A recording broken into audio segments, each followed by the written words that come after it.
Hello friends, today we are going to start a new topic, that is reproduction in organism.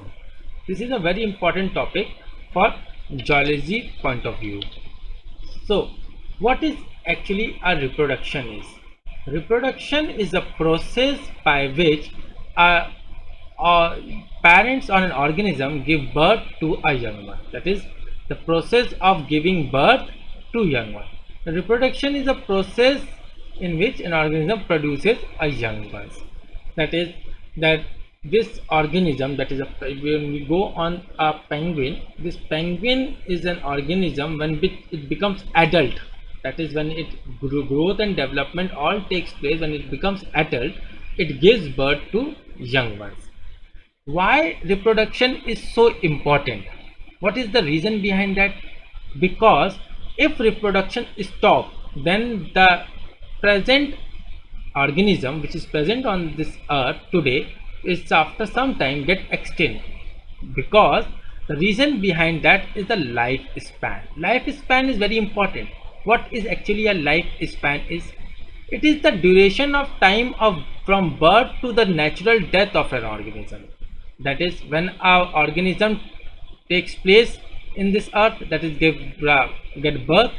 When it get birth, then after birth it takes growth will be take place. After growth there is some development will be occurred, that which we call an adult. After development is completed, then the organism is ready to give birth to young ones. This young ones is process is called reproduction, and after when certain time, when this organism becomes old, it get died. Okay, so from birth to death, these all five steps which is the part of the any organism is considered as a lifespan. So the duration of time spent to complete these five steps of by an organism, such duration time is called a lifespan. So reproduction is the process by which an organism takes place, give birth to young ones. Reproduction is important because the continuity of the new generation will be available on this earth, and the process of, if the process of the reproduction stops, then there is the most possible chances of the extinction, because there is no organism is mortal. Okay, that means every organism have a certain lifetime duration of their life. That is when an organism get birth on this earth, after some time, maybe in days or in years, the when it attain the age of old, that is when it become attain its old age, after maturity, adults, and then when it achieves the old age, then that organism get died. So after the death of that organism, if it cannot reproduce before the death, then that species is maybe get extinct from this universe. So to continuity of the life on this earth, the reproduction is a very essential process.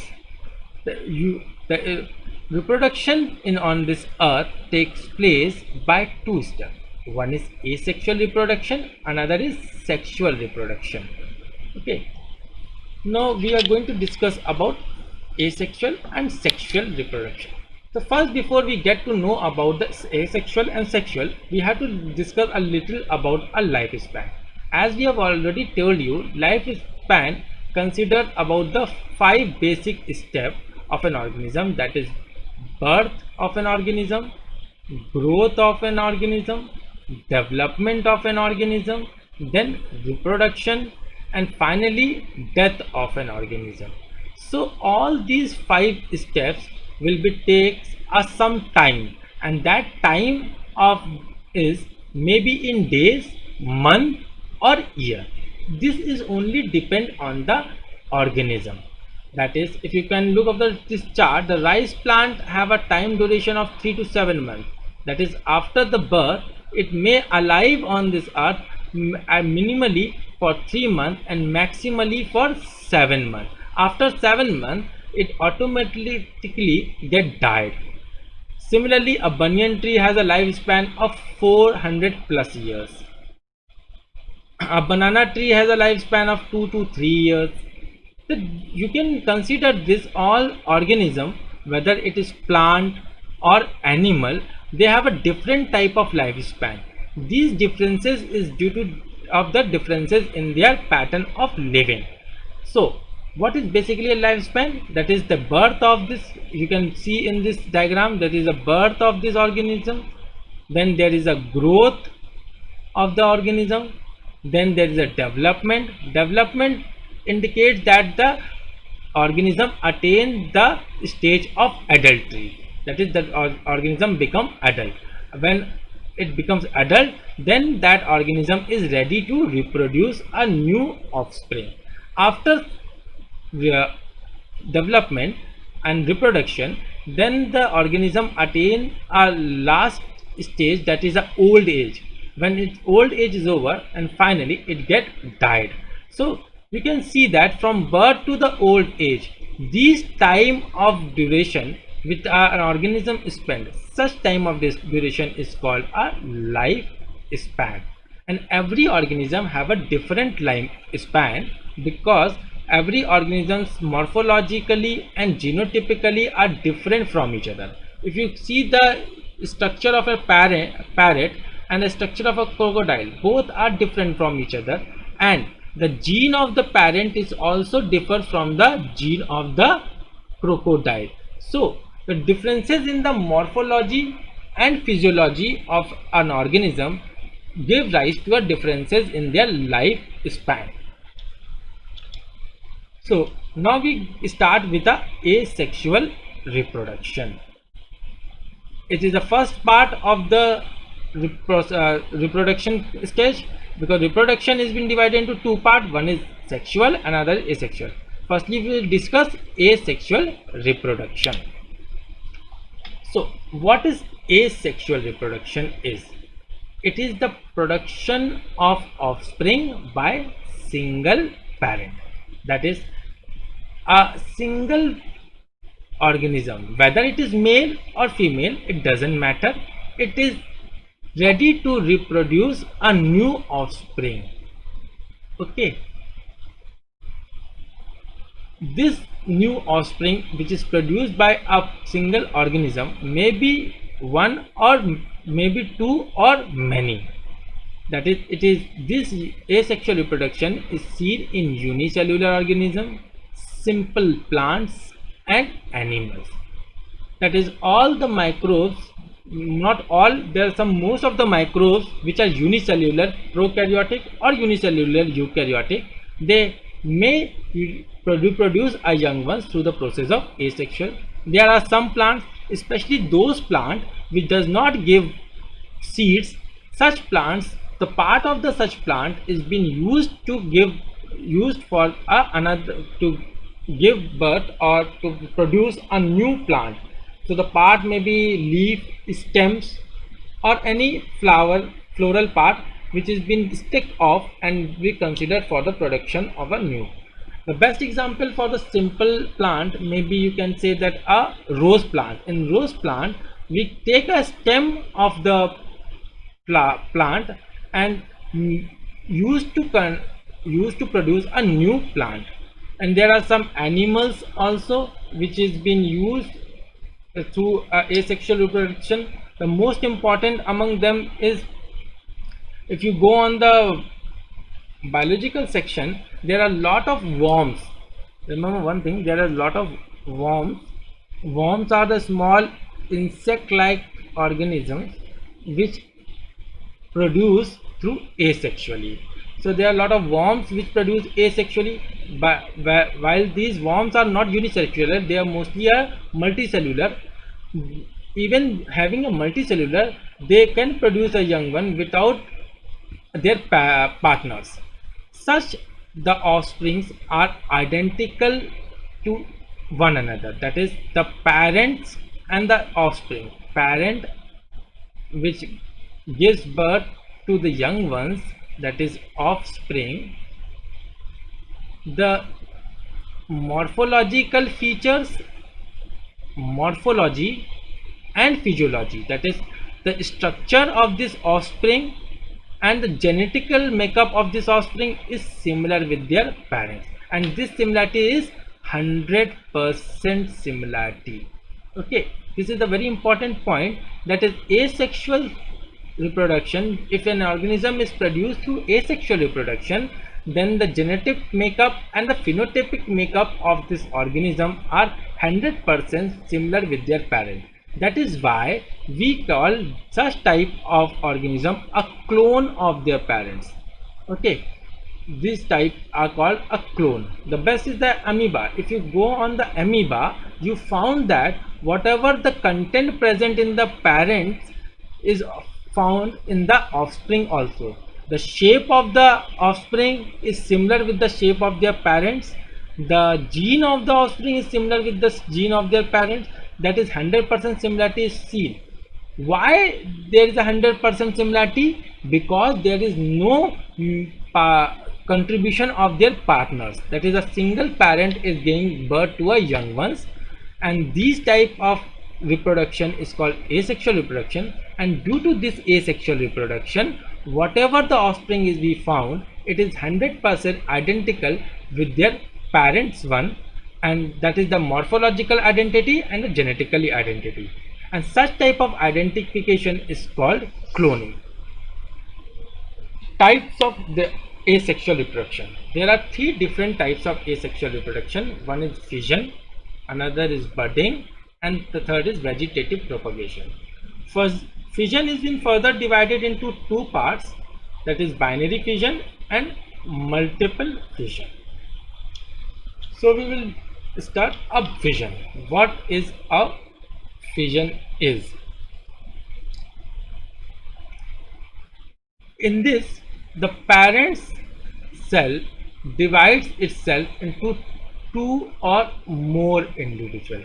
When a one parent divides into two or more individuals, such type of fission is such type of process of asexual reproduction is called a fission. The fission is of two types, as we discussed in the chart, that is binary fission. In binary fission, it is division of the parent cells into two cells. If we go on the term directly indicated, binary means two and fission means division. Fission means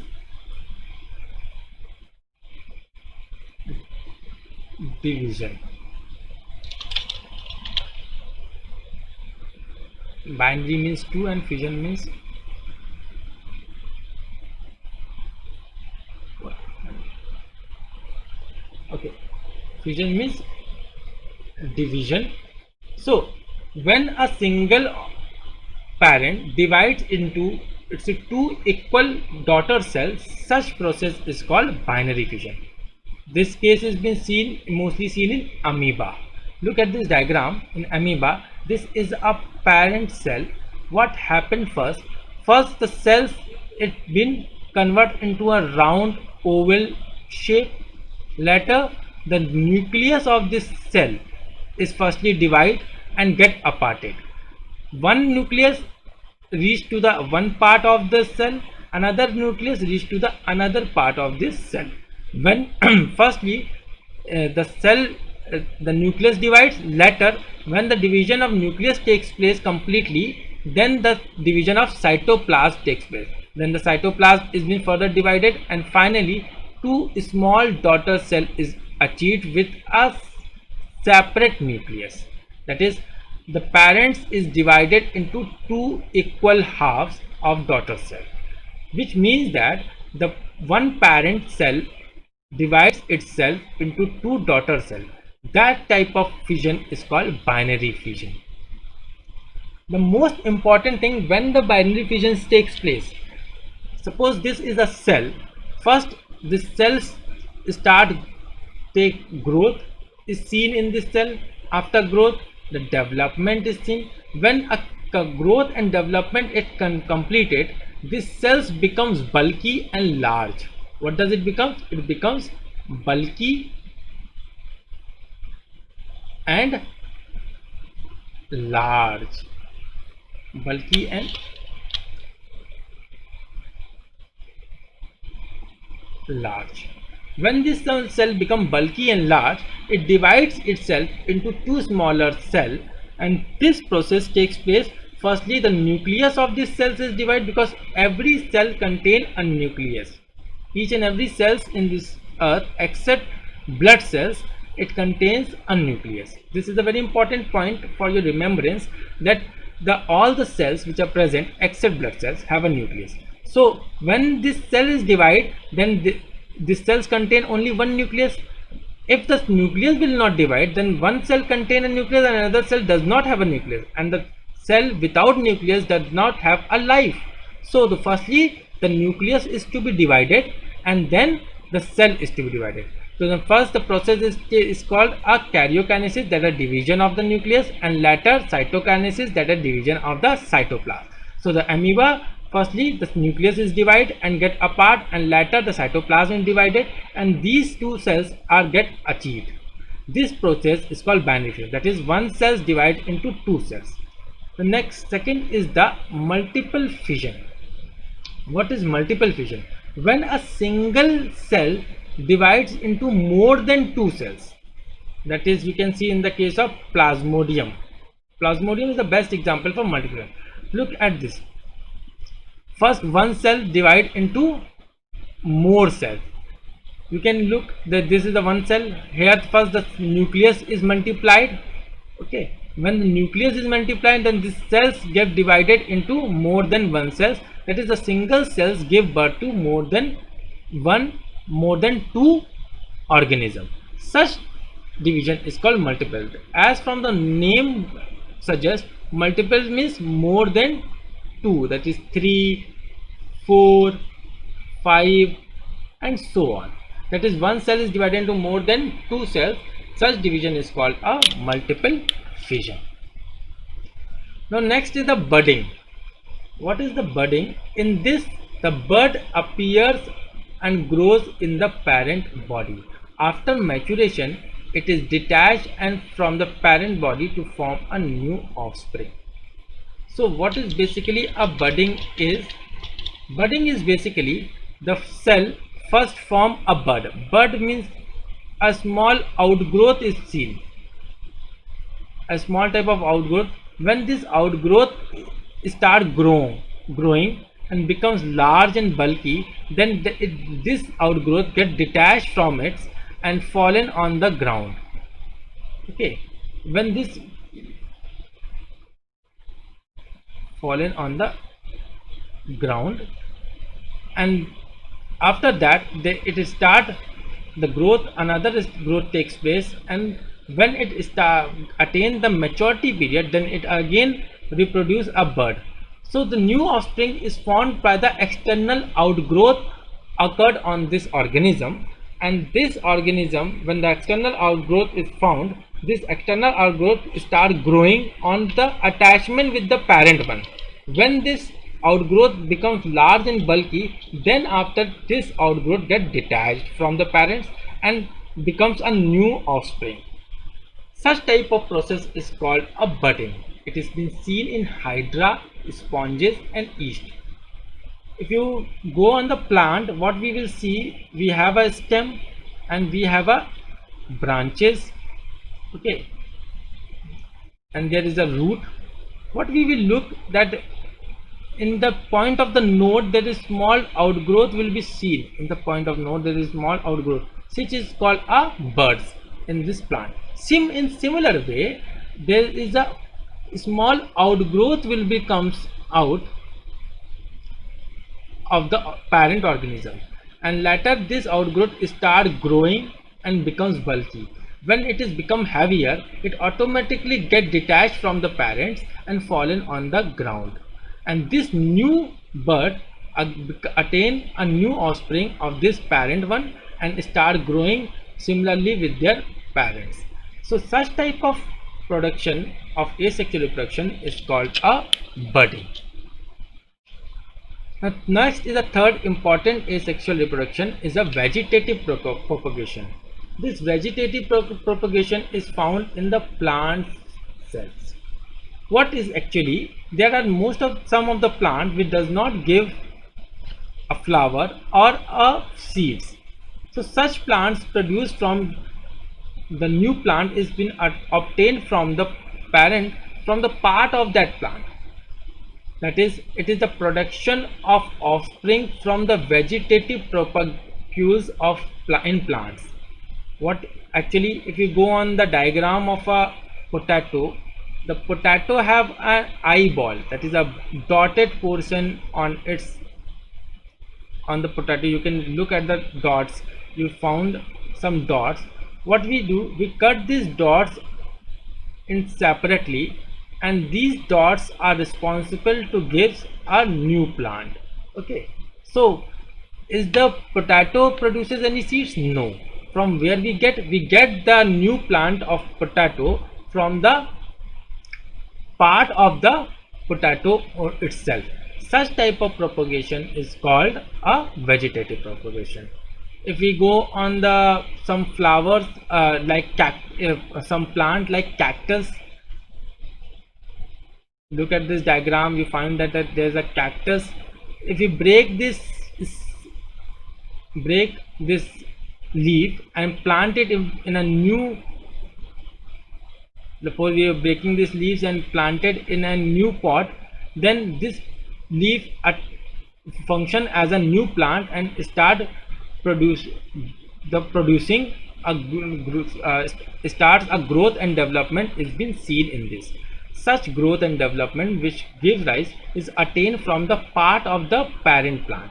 So when we produce a new offspring from the parent from the part of that plant, such process is called a vegetative propagation. The best example is the bulbs of potato tuber. That is, when you go on look at the potato, you found a dot which is called an eye. These eyes are responsible to produce a new plant. Similarly, in rhizomes of bananas and ginger, we keep this part. If you look at the rhizomes, we have a separate parts, scales like structures. We cut these scaly areas from top to bottom, and these scale areas are responsible to produce a new plant. Okay, so one part of the plant, one part of the fruits or leaves of the plant will be used to produce a multiple new plants by cutting the parts of that plant. So when we produce a new plant from the previous plant's part, maybe it's a bulb or it's a leaf, like in the case of cactus or a desert plant, such growth of a plant is called a asexual reproduction or a vegetative propagation. And other asexual reproduction is being zoospores, which is microscopic motile structure in some algae. Okay, like in the case of penicillin or in the case of sponges. So asexual reproduction is a common method in simple organisms like algae and fungi. During adverse conditions, they shift to sexual reproduction. So some organisms which are been using the process of asexual reproduction, but in a normal condition, if they have some abnormal condition, they mostly change their process of reproduction and shift it towards the sexual reproduction. Most of the asexual reproduction you find in the microbes, but in algae and fungi, these are the two types of microbes which follow the process of asexual as well as sexual reproduction, but the conditions are different. In asexual reproduction, if the conditions are normal, that is the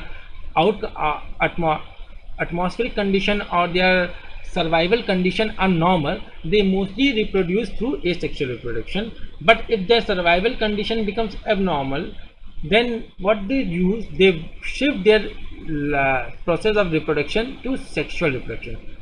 That is, they require the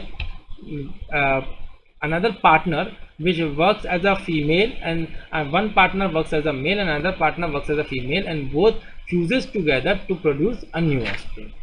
Higher plants most produce asexually, vegetatively and sexually. The most of the plants are produces both by sexually as well as some plants, that is higher plants, which does not have produce seeds, then such plant produces through asexual reproduction. If a higher plant produces seeds, then such plant produces sexual reproduction. Most of the animals shows sexual reproduction, but the technique which we get in today's life, that is we will study in biotechnology, there is a process of cloning in which a new offspring can be produced from a single parent, and the best example is the dolly. If you heard about a dolly sheep, dolly is a sheep, it is the first cloned animal.